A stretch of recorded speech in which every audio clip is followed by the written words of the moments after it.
Au nom d'Allah, le tout miséricordieux, le très miséricordieux. Alif, Lam, Ra.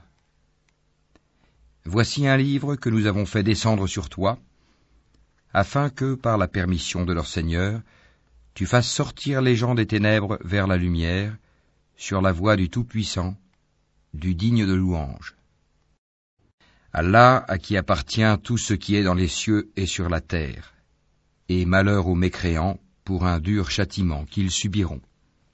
Ceux qui préfèrent la vie d'ici-bas à l'au-delà, obstruent aux gens le chemin d'Allah et cherchent à le rendre tortueux, ceux-là sont loin dans l'égarement. Et nous n'avons envoyé de messagers qu'avec la langue de son peuple afin de les éclairer. Allah égare qui il veut et guide qui il veut. Et c'est lui le Tout-Puissant, le Sage. Nous avons certes envoyé Moïse avec nos miracles en lui disant « Fais sortir ton peuple des ténèbres vers la lumière et rappelle-leur les jours d'Allah. » C'est bien fait. Dans tout cela, il y a des signes pour tout homme plein d'endurance et de reconnaissance. Rappelle-toi, quand Moïse dit à son peuple « Rappelez-vous le bienfait d'Allah sur vous quand il vous sauva des gens de Pharaon qui vous infligeaient le pire châtiment. Il massacrait vos fils et laissait en vie vos filles. Il y avait là une dure épreuve de la part de votre Seigneur. Et lorsque votre Seigneur proclama « Si vous êtes reconnaissants, très certainement, j'augmenterai mes bienfaits pour vous, mais si vous êtes ingrats, mon châtiment sera terrible. » Et Moïse dit « Si vous êtes ingrats, vous ainsi que tous ceux qui sont sur terre, sachez qu'Allah se suffit à lui-même et qu'il est digne de louange. » Ne vous est-il pas parvenu le récit de ceux d'avant vous, du peuple de Noé, des Had, des Tamoud, et de ceux qui vécurent après eux, et que seul Allah connaît? Leurs messagers vinrent à eux avec des preuves, mais ils dirent, ramenant leurs mains à leur bouche, « Nous ne croyons pas au message avec lequel vous avez été envoyés, et nous sommes, au sujet de ce à quoi vous nous appelez, dans un doute vraiment troublant. » Leurs messagers dirent, « Y a-t-il un doute au sujet d'Allah, créateur des cieux et de la terre, qui vous appelle pour vous pardonner une partie de vos péchés et vous donner un délai jusqu'à un terme fixé ?» Les mécréants répondirent, « Vous n'êtes que des hommes comme nous. Vous voulez nous empêcher de ce que nos ancêtres adoraient. Apportez-nous donc une preuve évidente. » Leurs messagers leur dirent, « Certes, nous ne sommes que des humains comme vous. Mais Allah favorise qui il veut parmi ses serviteurs. Il ne nous appartient de vous apporter quelques preuves que par la permission d'Allah, et c'est en Allah que les croyants doivent placer leur confiance. Et qu'aurions-nous à ne pas placer notre confiance en Allah alors qu'il nous a guidés sur les sentiers que nous devions suivre? Nous endurerons sûrement la persécution que vous nous infligez. Et ceux qui ont confiance en Allah s'en remettent entièrement à lui.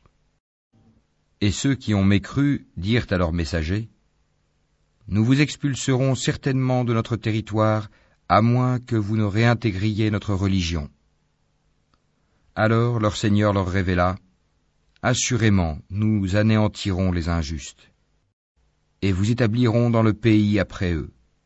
Cela est pour celui qui craint ma présence et craint ma menace. » Et ils demandèrent à Allah la victoire, et tout tyran insolent fut déçu. L'enfer est sa destination, et il sera abreuvé d'une eau purulente, qu'il tentera d'avaler à petites gorgées, mais c'est à peine s'il peut l'avaler. La mort lui viendra de toutes parts, mais il ne mourra pas, et il aura un châtiment terrible. Les œuvres de ceux qui ont mécru en leur Seigneur sont comparables à de la cendre violemment frappée par le vent dans un jour de tempête. Ils ne tireront aucun profit de ce qu'ils ont acquis. C'est cela l'égarement profond. Ne vois-tu pas qu'Allah a créé les cieux et la terre pour une juste raison? S'il voulait, il vous ferait disparaître et ferait venir de nouvelles créatures. Et cela n'est nullement difficile pour Allah. Et tous comparaîtront devant Allah. Puis, les faibles diront à ceux qui s'enflaient d'orgueil, « Nous étions bien vos suiveurs, pouvez-vous nous être de quelque utilité contre le châtiment d'Allah ?» Alors les autres diront, si Allah nous avait guidés, nous vous aurions certainement guidés. Il est indifférent pour nous de nous plaindre ou d'endurer, nous n'avons pas d'échappatoire. Et quand tout sera accompli, le diable dira, certes, Allah vous avait fait une promesse de vérité, tandis que moi, je vous ai fait une promesse que je n'ai pas tenue. Je n'avais aucune autorité sur vous, si ce n'est que je vous ai appelé et que vous m'avez répondu. Ne me faites donc pas de reproches, mais faites-en à vous-même. Je ne vous suis d'aucun secours, et vous ne m'êtes d'aucun secours. Je vous renie de m'avoir jadis associé à Allah. Certes, un châtiment douloureux attend les injustes, les associateurs.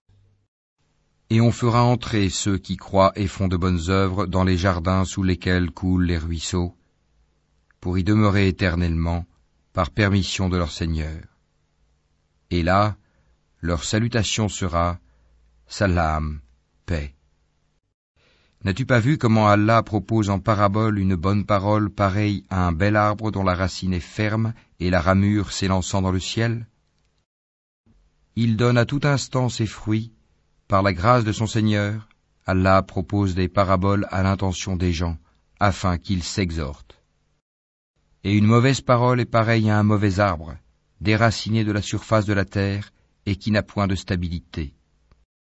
Allah affermit les croyants par une parole ferme dans la vie présente et dans l'au-delà, tandis qu'il égare les injustes, et Allah fait ce qu'il veut.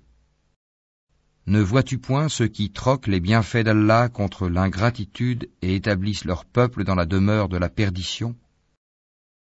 L'enfer, où ils brûleront, et quel mauvais gîte! Et ils ont donné à Allah des égaux afin d'égarer les gens de son sentier.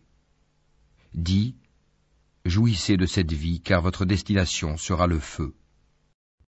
Dis à mes serviteurs qui ont cru, qu'ils accomplissent la salate et qu'ils dépensent dans le bien, en secret et en public, de ce que nous leur avons attribué, avant que vienne le jour où il n'y a ni rachat, ni amitié. Allah, c'est lui qui a créé les cieux et la terre, et qui du ciel a fait descendre l'eau, grâce à laquelle il a produit des fruits pour vous nourrir. Il a soumis à votre service les vaisseaux qui, par son ordre, voguent sur la mer, et il a soumis à votre service les rivières. Et pour vous, il a assujetti le soleil et la lune à une perpétuelle révolution, et il vous a assujetti la nuit et le jour. Il vous a accordé de tout ce que vous lui avez demandé, et si vous comptiez les bienfaits d'Allah, vous ne sauriez les dénombrer. L'homme est vraiment très injuste, très ingrat. Et rappelle-toi quand Abraham dit « Ô mon Seigneur, fais de cette cité un lieu sûr, et préserve-moi ainsi que mes enfants de l'adoration des idoles. Ô mon Seigneur, elles, les idoles, ont égaré beaucoup de gens. Quiconque me suit est des miens. Quant à celui qui me désobéit, c'est toi, le pardonneur, le très miséricordieux. Ô notre Seigneur, j'ai établi une partie de ma descendance dans une vallée sans agriculture, près de ta maison sacrée, la Kaaba, ô notre Seigneur, afin qu'ils accomplissent la salate. Fais donc que se penchent vers eux les cœurs d'une partie des gens, et nourris-les de fruits. Peut-être seront-ils reconnaissants. Ô notre Seigneur, tu sais vraiment ce que nous cachons et ce que nous divulguons, et rien n'échappe à Allah, ni sur terre, ni au ciel.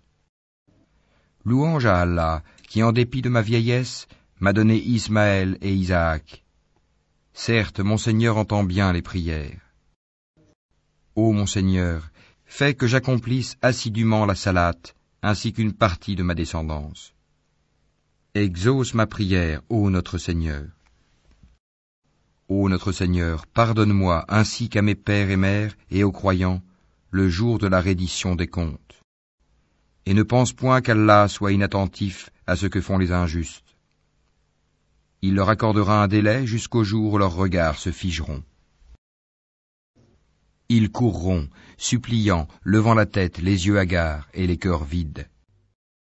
Et avertis les gens du jour où le châtiment les atteindra et ceux qui auront été injustes diront, Ô notre Seigneur, accorde-nous un court délai, nous répondrons à ton appel et suivrons les messagers. N'avez-vous pas juré auparavant que vous ne deviez jamais disparaître? Et vous avez habité les demeures de ceux qui s'étaient fait du tort à eux-mêmes. Il vous est apparu en toute évidence comment nous les avions traités, et nous vous avons cité les exemples. Ils ont certes comploté. Or, leur complot est inscrit auprès d'Allah, même si leur complot était assez puissant pour faire disparaître les montagnes. Ne pense point qu'Allah manque à sa promesse envers ses messagers. Certes, Allah est tout-puissant et détenteur du pouvoir de punir. Au jour où la terre sera remplacée par une autre, de même que les cieux, et où les hommes comparaîtront devant Allah, l'unique, le dominateur suprême. Et ce jour-là, tu verras les coupables enchaînés les uns aux autres. Leurs tuniques seront de goudron et le feu couvrira leur visage. Tout cela afin qu'Allah rétribue chaque âme de ce qu'elle aura acquis. Certes, Allah est prompt dans ses comptes. Ceci est un message, le Coran, pour les gens afin qu'ils soient avertis, qu'ils sachent qu'il n'est qu'un Dieu unique, et pour que les doués d'intelligence s'exhortent.